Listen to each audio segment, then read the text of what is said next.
Good morning, everyone. Hope you all are having a wonderful day of trading so far. We're currently on Wednesday's activity, and this is a concept that I was talking about in some videos last week, but there's a chart example now. So it's the squeeze signal indicator that we first made, and we talked about really three checkpoints that we're looking for, right? The first is we have these squeeze signal indicators plot, but the second is the market pulse needs to agree with the direction of the trend and our indicator. So in this case, we'd want to see it being overall bullish. And if both of those conditions are true, then we said our third condition was to check with the volatility box to make sure we're not near an edge, so we're not fading when we're either overbought or oversold. And if all those are true, then that's a valid trade. So in this case, let's take a look at all the signals that plotted today, because Constellation Brands, STZ, was something that kept appearing over and over on our charts, or at least our scans right here. So the first trade in Constellation was before that 7 a.m. hour when we're still just looking for information. And regardless, it didn't work. So let's go through our conditions, right? First, do we see a squeeze signal? Yes. But do we see the market pulse agreeing with it on an overall basis?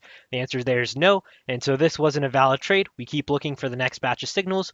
They've reappeared on our scan right here, right? So now let's repeat the same exercise. Do we see a squeeze signal? Yes. Do we see overall bullish market pulse? Yes. We bring in our third condition, which is the volatility box.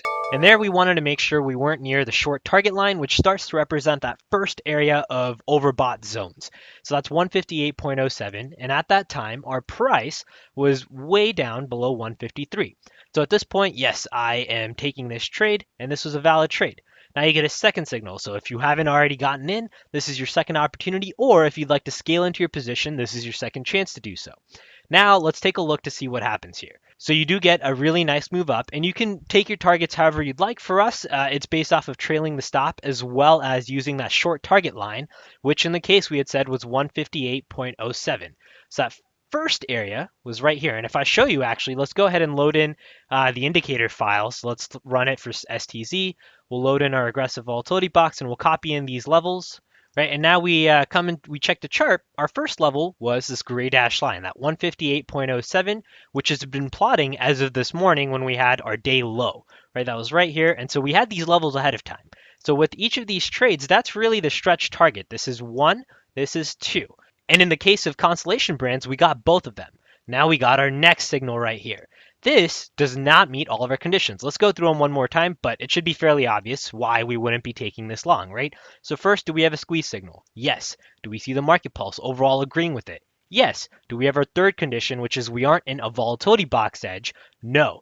And so at this point, this trade is not one that I'm willing to take. Now, that may deter you from wanting to take this short, for example, but that's a different idea. That's where you're just using this as information. You may start to assess this as lower probabilities, and you may not necessarily think that Constellation will get down here, but instead chop within the clouds.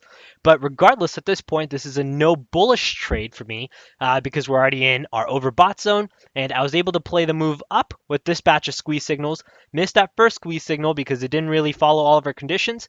Did end up working, but that's perfectly fine, right? It's a second signal that you had an opportunity to get into and play the move to your target.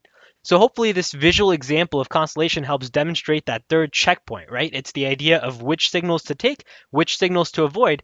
We'll see what actually ends up happening here in the case of Constellation. I'll probably post this video before the day's done. And so if we do break above our outside of our volatility box, then you can start to look at the conservative for a potential short, but the longs at this point aren't really all that attractive. The easy move in the long was much earlier in the day when we had our signals giving us that entry to go long, which kept appearing over and over on our scans, which again becomes another hint.